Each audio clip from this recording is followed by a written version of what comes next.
Good afternoon, everybody. Shavua Tov. It's been a while. It's been a long weekend for many of you around the world, and we've missed you. I'm Rivlin Marks, bringing you the top stories from Israel every Monday to Thursday right here on our Facebook page at Lottel's site.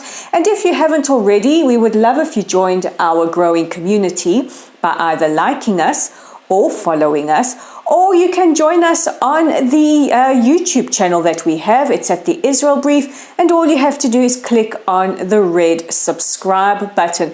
But let's get into those top stories. I know that's what you came here for. And we begin with President Rivlin, who's had a very busy day. Yes, the president has met and is currently meeting with the chairman or chairpersons or leaders of the major political parties in Israel to find out who they are tapping to be prime minister, who they think will be the best prime minister for Israel moving forward. We do know that Yamina has tapped Naftali Bennett, he's their chairman. The Yesh Atid have tapped Yair Lapid, he's their chairman. He's also got the support of the blue and white faction. Likud and Shas have backed Prime Minister Netanyahu, and all that remains to be seen is who the president will tap to form a coalition, and this he is expected to do on Wednesday. And it really is the hope that whoever it is who is tasked with this massive responsibility will be able to do so without plunging Israel into a fifth set of elections. Meanwhile, the weekend was busy for Yair Lapid and Naftali Bennett. They met and have apparently agreed on a rotational prime ministership. Prime Minister Netanyahu also met with Naftali Bennett. However, the agreement that is reported to be reached has gone with Lapid. This will entail Naftali Bennett going first, followed by Yair Lapid. So all eyes, and none of us are particularly envious of the president at the moment, but all eyes are on him, and hopefully this will be something that as he ends his presidency, it will be put to bed and Israel will have a working government. Meanwhile, on the subject of Prime Minister Netanyahu, he made his appearance in the Jerusalem District Court earlier today for the start of his trial. The Prime Minister is on trial for several counts of corruption. Now, he stayed only to hear the chief prosecutor give her opening statements, where she accused the Prime Minister of abusing his position and said that everyone is equal before the law.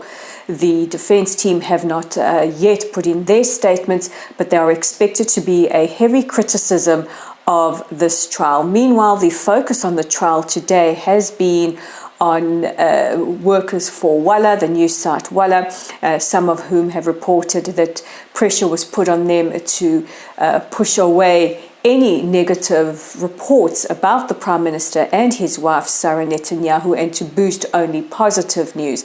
So at the moment, witness testimony is underway on that and is largely focused around the allegations against the press. And we will keep you updated on how this trial is proceeding.